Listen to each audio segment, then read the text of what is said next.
हरि ओं नमः सर्वेभ्यः। अद्य भाषाप्रवेशप्रथमभागस्य एकत्रिंशत्तमे कक्षार्थं भवतां सर्वेषां स्वागतम्. So first we'll see the shabdas. Okay, when I say shabda, it may be any word, maybe a noun or verb, right? It's just a verb. So basically we'll see some unique nature, or maybe something special about the shabdas. Then we'll go into the lesson. So let us take very simple word called gachati. Okay, this it means to go. Okay, and in Sanskrit, if you see, there are many words which some part of that word might resemble similar. Okay, so not necessarily. For example, gachati and vadati, they both are completely two different words, but there are many words. Where some part is it looks almost similar, but it might give different meanings. Okay, that's very normal in Sanskrit. So that is what we are trying to learn from this chapter. So let's take first word called gachati. Okay, so and we also see the another word called agachati. Okay, the gachati and agachati both looks similar, but the meanings are completely different. Right, gachati means to go and agachati means to come. Okay, so what's the difference here? Of course, the difference is there is some prefix before gachati. Right, so gachati go to go, and if you add some prefix called a, and it completely changes the meaning to come. Okay, so not only this, the same gachati. We have different prefixes to be attached, and with each it provides it actually expresses different meanings altogether. Maybe let us see few of them here. So gachati, we know to go, agachati to come. The other one is avagachati. So avagachati is again gachati is there, but ava is prefixed and it means to understand. Okay, gachati, agachati, avagachati. So again similarly other one anugachati. Anugachati is to follow or following someone and going. So that is anugachati, right? And there is again another word pratyagachati. So pratyagachati, there is again some prefix called pratya and gachati, and it gives the meaning of returning back or coming back.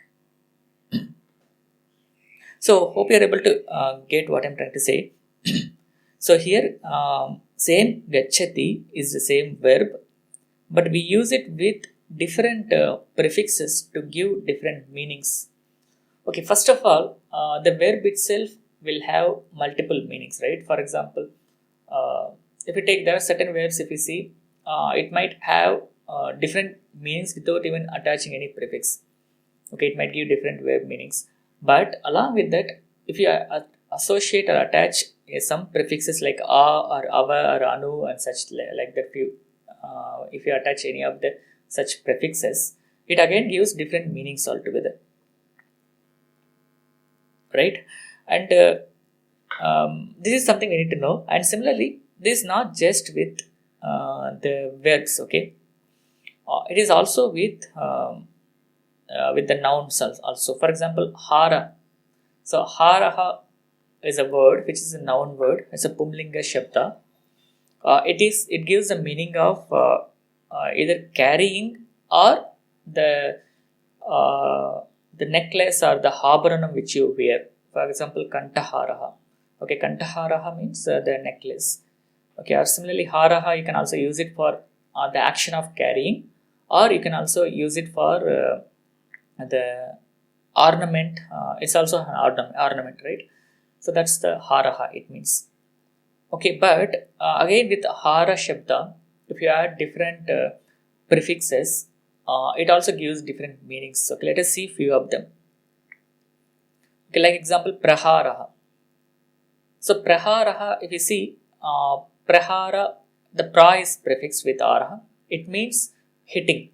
That's completely different meaning than hara. Hara is just an ornament or carrying, but prahara means hitting. It's completely, there's no relation between these meanings. Okay, and the next one is ahara.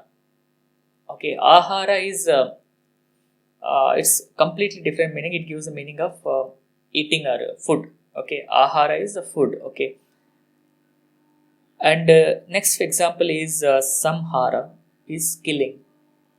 Okay, and the next example is vihara is roaming. So ahara, prahara, ahara, samhara, vihara. So though the base word or the base form is hara, based on the prefixes we attach, it gives completely different meanings. Okay, so hara, there's if you see ahara is a food. Okay, it's something related to eating, but no other words in this list gives the meaning of, or at least gives some closer meaning of eating. Okay, similarly, samhara is completely killing. Okay, the vihara is roaming. So if you take each one of them, it gives completely different meaning. It's not even related to the other one. Okay, at least if you see in a gachati or agachati, you can understand gachati is to go and agachati is to come. At least it's something going and coming. It's something relevant.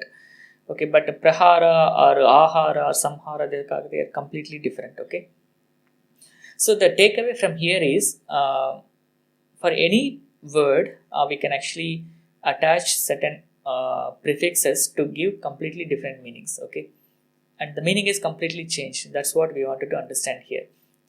Okay, let's take gachati itself. Okay, so gachati, how the gachati verb is actually formed.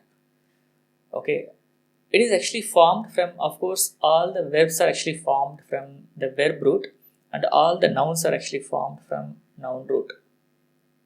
Okay, when I say verb root, it is actually called as dhatu, and the noun root is actually called as pratipadikam. Okay, so basically, we take a dhatu, and from there we do some grammatical process, and we actually generate the verbs. And similarly, we take a pratipadikam, and we again do some grammatical process, and we derive the noun forms. Okay, that's about it. Okay, so in that case, if you see gachati, agachati, avagachati, all are actually derived from verb root. And what is the verb root for all these verbs? It is gum. Okay, gum is a dhatu, and that is a verb root.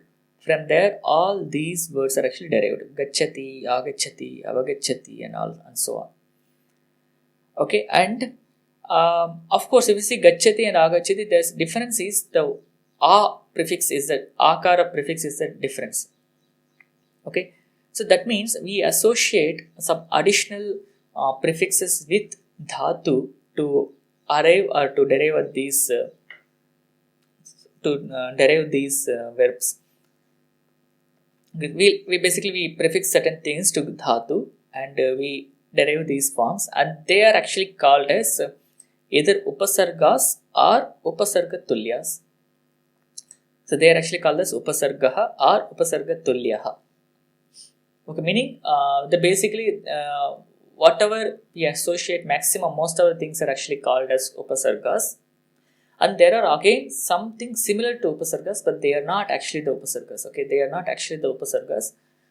There is something similar to upasarga, meaning when I say similar, all the grammatical rules, whatever grammatical rules you apply for upasargas, they all of them are actually applicable even for the other words also. That's why we call them as upasarga tulyaha.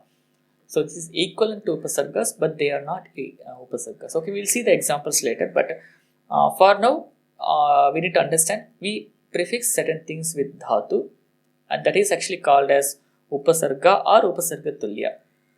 Okay, and that actually with that we produce all the combined new verb forms like gachati, agachati, avagachati, anagachati, pratyagachati. Okay, and this is for verb, and similarly even for noun also, hara is the pratipadikam, and we associate upasargas or maybe upasarga tulyas to bring up prahara or ahara or samhara or vihara and so on. Okay, and don't think that these are the only 5 examples for gachati. I don't think these are the only 5 examples for hara. So there are many such words we can actually get, and each one will have different meanings. Okay, but we'll see how to know those meanings. Okay, going forward. Okay, before that, so what are different prefixes or upasargas which we can actually associate with a dhatu? Okay, of course, yeah, gachati is there, avagachati, ava, anu, pritya. So all these are there, okay. And how many are there, and what are those upasargas? Okay. So total we have 22 such upasargas. Okay, we cannot get anything beyond this 22 list. Okay. So if we take example, so this is the final list of all the upasargas which can be prefixed with any dhatu or pratipadikam. Okay, but based on the scenario or based on certain conditions, certain things may not even make any sense, or certain things sometimes will not even have any such usages with certain upasargas with certain dhatus. That those things we'll need to understand based on the real time usages or based on some references. But overall, we have these 22 upasargas which can get associated with yadhatu. So let's read it once. Pra, para, apa, sam, anu, ava, nis, nir, dus, dur, vi, ang, ni, adhi, api, ati, su, ut, habhi, prati, pari, upa. And again once more. Pra, para, apa, sam, anu, ava, nis, nir, dus, dur, vi, ang, ni, adhi, api, ati, su, ut, abhi, prati, pari, upa. So only these are all the 22 upasargas which can get associated. For example, gachati, there is no upasarga attached. It gives meaning of going. Agachati, there's a upasarga called a. So here ang is the upasarga. Okay, ang is the upasarga, but because of some reason the gakara goes off and only ag stays. So agachati. And avagachati, the ava is also there in the list. And anugachati, anu is also there in the list. And pratyagachati, if you see pratyagachati, it is not, there's nothing called pratya here, but pratya is actually derived from by joining two upasargas. Okay, it's not single upasarga. It's a prati plus a. So prati is here and a is there. So prati a gachati, pratya gachati. Okay, that is how all the upasarga verbs are actually derived from. So definitely, if you see, you might see at least, those prefixes must be there in this list actually, in some form. Okay, this is a list of upasargas. Let us see some examples for all of them. Okay, and then we'll move on. And especially in the nis or nir, they're sometimes alternatively interchangeably used. Sometimes, certain cases nis is used, and certain cases nir is used, and similarly for same for dus and dur. In certain case dus and certain case dur. But we will not worry about why and where. But all we need to know is only these are all the upasargas 22, and this can get associated to the verb and verb or a pratipadikam, and it can produce different meanings based on the upasarga association. Okay, that's what we need to take away. So let us see some examples for each one of them, and we'll move on. The first one is prapnoti. The prapnoti is to gain. Okay, and here the upasarga is pra and apnoti. Okay, the prapnoti, it means obtain or to get or to gain. That's what it is, prapnoti. The next is parajayate. So parajayate is defeating somebody. He's actually defeating or defeated. It's called parajayate. So para is again a upasarga here. And apasarati, apa is a upasarga. It means moving away. And sangrihnati, collecting. So grihnati is holding, and sangrihnati is to collect. So sam is the upasarga. And of course, because of some grammatical sandhi rules, the makara becomes ngakara, so it becomes sangrihnati. And the next is anubhavati. So bhavati to exist, and anubhavati to experience. And avanamati, So namati is bowing, and avanamati is to bow down, something like that, but it gives the same meaning as namati. And nissarati, so sarati to go, and nissarati to leave and go. I mean, so from your place, just leave and go. That's a nissarati. Next is nirakaroti. So karoti to do, and nira, there are two upasargas, nir plus a, and it gives a meaning of decline or reject. And durgandha, it's a verb. So gandha is smell, and durgandha is bad smell. And next is vismarati. So smarati to remember, and vismarati to forget. So V is the upasarga here. Next is agachati. Gachati to go, and agachati to come. And nivasati. So vasati is vasati is to live or reside, and nivasati gives the same meaning, the to live or reside. And adhivasati, again, it gives the same meaning, to live or reside. And abhijanati, basically adhivasati, it also gives the meaning of ruling, along with living. So basically you are living and ruling that particular place. That's also another meaning for adhivasati. And janati to know, and abhijanati to know it better, or the same meaning, or know it better. So that's the meaning of abhijanati. And next is atitarati. Tarati to swim across, and atitarati, it also gives the same meaning. Sometimes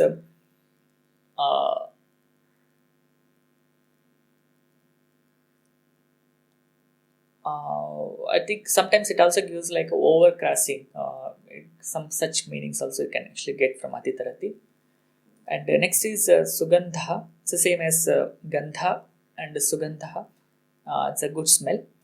And uttishtati, tishtati to stand, and uttishtati to get up. And next is pratigachati.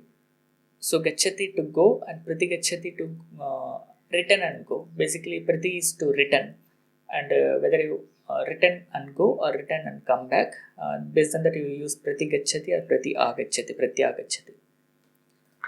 And next is paripalayati. Palayati to nurture or to save or to protect, and paripalayati to completely rule, or maybe to protect completely. So that's the meaning of paripalayati. And the upavishati, vishati to enter, and upavishati is to sit. So hope it is clear, and these are the examples for all the 22 upasargas. And there is one thing which might have been missed is api. So api means, example is pidadhati is one example for api, but we will not see it now. So basically now okay, so now the next question you might get, so do we have any fixed or definite meaning for upasargas? Like if I say pra or para, rapa, sam, do we have any separate meaning for this particular upasarga, and that meaning gets associated with the dhatu? The answer is definitely no. Okay, the upasargas do not have any meaning. The association of upasargas and dhatus can produce different meanings. Okay, and how do we come to know? I mean, how do we know that what are those meanings? The only way to go is to check the dictionary. Okay, okay, in the dictionary, when you check, especially when you have to learn about upasargas, you take any verb and find out its corresponding verb root. For example, gachati, the verb root is gum, and search the dictionary with gum. Okay, let's take that example itself. So this gives a meaning of gum. From there, the gachati and the other forms are actually derived. That's fine. But we are interested in this particular section here. Okay. From here, if you see, it actually gives, if it is ati plus gum, that means ati gachati, it means pass away or pass over. That's the meaning. And adhi plus gachati, it means get at, meet with, or obtain or acquire. So adhi gachati. And next is samadhi. Okay, sam plus adhi. It means come near. Samadhi gachati, or to get at or obtain or acquire, and these are the meanings. And similarly, anu. Anu gachati, it means go after or follow or accompany. Okay, and similarly, samanu, it also means go after and follow, penetrate, pervade, and things like that. And antargachati, step between, or something like that. And apagachati, go away. Vyapagachati is the same, like go away. And apigachati, go into. Okay, this is example for api. Okay, go into and join and approach. And abhigachati, come near and approach. And you can also find avagachati, come down, descend, or understand, undergo, undertake, and all these things. And agachati, go near or approach or come to, come back. Okay, and adhyagachati, meet with, encounter. Anvagachati, go after, along. And abhyagachati, come near and approach. And upagachati, samupagachati, again they are the same, go after or along. And nyagachati, ni plus agachati, nyagachati, come down. And paryagachati, come round. And pratyagachati, come back. And samagachati, come together. And udgachati, go up or rise. Apodgachati, wish to withdraw from. And abhyudgachati, and pratyudgachati, and upagachati, and abhyupagachati, and samupagachati, and sannigachati. So you can see the combination of all the upasargas and the corresponding meaning with this particular gam dhatu. So vinirgachati, and paragachati, parigachati, pragachati, pratigachati, sangachati, vigachati. You can also see all the meanings like that. Okay, so one thing is, do the dictionaries cover all the possible combinations of upasarga? All the combinations of upasargas? Definitely no. Okay, even certain cases, in certain combination of the upasargas will not even make any sense, or maybe the usage is not even available in the older days. So those things will not have here. But whatever is actually used more frequently with certain upasarga combinations, all of them you can actually find them here. Okay, so not only that, you can even take any word like harati, hara we have seen, we'll take the same thing. Hru is the dhatu for that. If you take haru dhatu, it gives, this is a very basic dhatu meanings, okay, and to convey, to take, or to steal, or to destroy, to deprive, and things like that. And now this is where it actually starts with hadi. I mean adi, hadiharati or aharati, it means to supply. And anuharati, to imitate or to take away, I mean to take after. And apaharati, to remove. And habhiharati, to fetch. And udharati is to take out. And upaharati, aharati, or niharati, it means to carry out.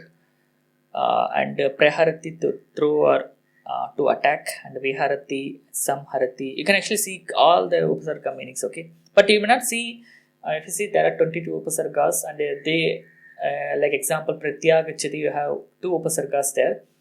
And there are, you can even have multiple upasargas prefixed with a single dhatu, like a pratyagachati. There are 2 upasargas prefixed. So, but in dictionaries, you may not see all such combinations for each verb. So, whichever combination is most frequently used, or whichever combination is valid for a particular dhatu, only those things are actually listed here.